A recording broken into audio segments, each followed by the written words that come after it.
Hi everyone and welcome to my channel. If you're seeing this video, you're blessed and highly favored in the mighty name of Jesus Christ. Today we're going to be talking about the restoration power of God.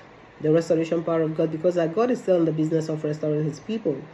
Peradventure, there's something that you've lost in the past and you are expecting God to restore it to you. I'm believing God that tonight is a good time for God to do that for you. All you need to do is to come expectantly, believing that God is going to restore it for you in the mighty name of Jesus Christ.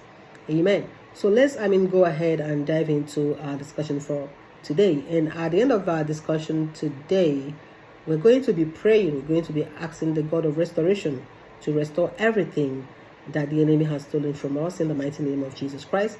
And my prayer is that the Almighty God whom we've come to seek will definitely answer us in Jesus' name. Amen. So when it comes to the restoration of God's people, it simply refers to the biblical concept of God bringing his people back to a state of grace, wholeness, and relationship with him after periods of exile, sin, or spiritual decline, often involving both individual and collective renewal. So when you are seeking for God to restore you, there is need for you to ask him for restoration, like the psalmist did in Psalm 51, which is a powerful example of a plea for restoration. What the psalmist asking God to restore to me the joy of your salvation. So the psalmist, King David, in Psalm 51, he prayed a prayer. The prayer in Psalm 51 was a prayer of restoration. That was where David was asking God to restore him after his numerous sins. He cried unto the Lord for restoration. Amen. So for us to receive restoration from God, we must ask God for restoration. Amen. So when we talk about spiritual restoration, it often involves a renewal of the spirit, forgiveness of sins, and a closer relationship with God. So when it comes to the process of restoration, it involves both men and God. God has his own role to play in the issue of restoration, and we have our own role to play when it comes to restoration. So for God, he is the primary agent of restoration. He is the one initiating and carrying out the process. He desires to restore what is broken, what is lost, what is damaged in the lives of his people. So that is what God does when he comes to restore. He comes to restore brokenness, losses, damages of all sorts, in the lives of his people. So restoration is a sign of God's grace, mercy, and love. So when we talk about restoration, we're simply talking about the love of God, the grace of God upon his life, and the mercy of God. Because without the grace of God, without the mercy of God, without the love of God, our restoration will not be effective. So because God loves us so much, he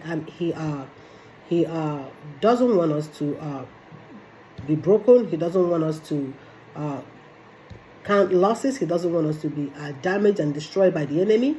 So even when the enemy tries to do that to us, God quickly comes to restore us out of his own mercy. Because of the love he has for us, he's always willing to restore us to our original state. Amen. So when it comes to restoration, like I said earlier, God has a role to play, and we as human, we have our own part to play. Before God will step in to restore you as a person, there must be genuine repentance. There must be genuine repentance. The person who is seeking restoration needs to repent. The person needs to repent from his or her sins, for God to be able to step in and restore the person. The person must be willing to obey God's instructions. Because when it comes to restoration, sometimes God will choose to do it directly by himself, and sometimes he can use human agents to perfect the restoration in the life of his people. So the person who is seeking restoration must be willing to repent and also obedient to follow instructions regarding the restoration of the person. Amen. So I mean, we have some people in the Bible that were restored. We have Job. The story of Job, demonstrates God's ability to restore even after immense suffering, giving Job a double portion of what he had lost. So I mean, the story of Job, is a very familiar one. Job has suffered a great deal of loss. He lost his 10 children and his cattle, almost everything. But God restored him 10 times more than what he lost. Amen. So we have Ezekiel 36:26. Ezekiel 36:26. That the Bible speaks of God giving his people a new heart and spirit, symbolizing spiritual restoration. So God can restore people physically. God can restore people spiritually, and God can also restore people financially and otherwise. So there are many areas that people may seek restoration. The area you seek restoration. The area you want God to restore you. But in the case of Job, it was generally his health was affected. His finances was affected. Everything about Job was affected, and God restored them 10 times. Amen. So our God, the same God that restored Job, is still in the business of restoring people till today. Amen. So in Ezekiel 36:26, God talks about restoring the heart of his people, restoring the spirit of his people. God can give one a new heart. You can ask for God to restore your heart. Create in me a clean heart, O Lord, and renew a steadfast spirit within me. Like the psalmist in Psalm 51. You understand? So you can also ask God to create in you a clean heart. If you are asking for the renewal of your heart, you can also, the restoration of your heart. You can also ask God for a steadfast spirit. Amen. So God can restore you spiritually, and God can restore you physically. Amen. So we have Jeremiah 31 verses 3 through 5. Jeremiah 31 verses 3 through 5. There, the Bible promises a restoration to God's people, with God saying he will restore them and build them up again. God can restore his people. He has the ability to do that. He has done it before, and he is going to do it again in your life and in my life today, in the mighty name of Jesus Christ. So the same God that has promised, of course we know that when God promised, he will always bring it to pass. So God is still in the business of restoring his people. He can restore your salvation, like the psalmist asked in the same Psalm 51, the joy of your salvation. God can restore the joy of your salvation. Amen. So we can also draw a reference from the story of the Ethiopian eunuch.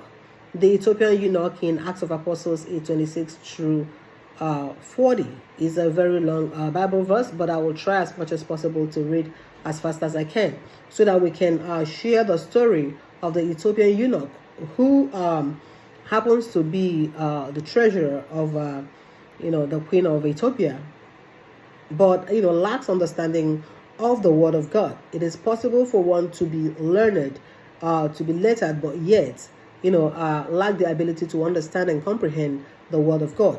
So in a situation like that, God will provide someone like the case of the Ethiopian eunuch, who would help in the restoration process. Amen. So like I said earlier, God can do the restoration directly himself. He can use a human agent to perform the restoration.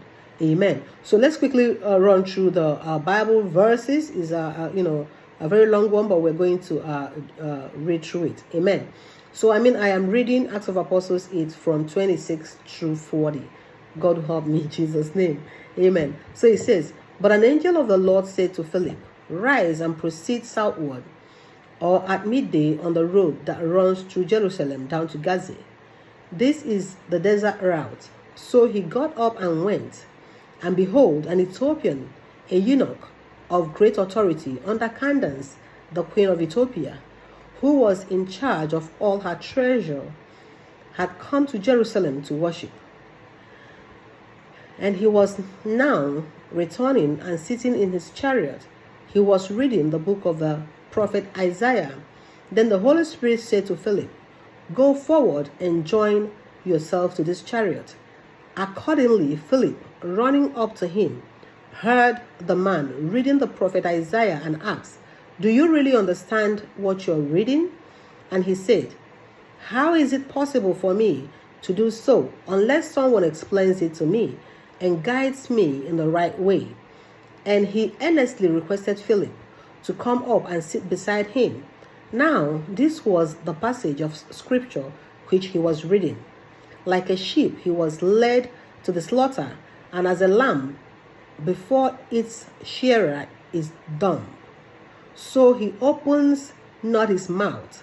In his humiliation, he was taken away by distressing and oppressive judgment, and justice was denied him, caused to cease. Who can describe or relate in full the wickedness of his contemporaries? For his life is taken from the earth, and a bloody death inflicted upon him.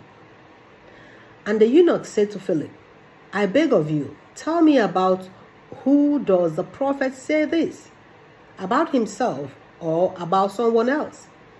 And as they continued along on the way, they came to some water, and the eunuch exclaimed, "See, here is water. What is to hinder my being baptized?" And Philip said, "If you believe with all your heart, if you have a conviction full of joyful trust that Jesus is Messiah, and accept him as the author of your salvation in the kingdom of God, giving him your obedience, then you may." And he replied, "I do believe that Jesus Christ is the Son of God." And he ordered that the chariot be stopped, and both Philip and the eunuch went down into the water, and Philip baptized him. And when they came up out of the water, the Spirit of the Lord suddenly caught away Philip, and the eunuch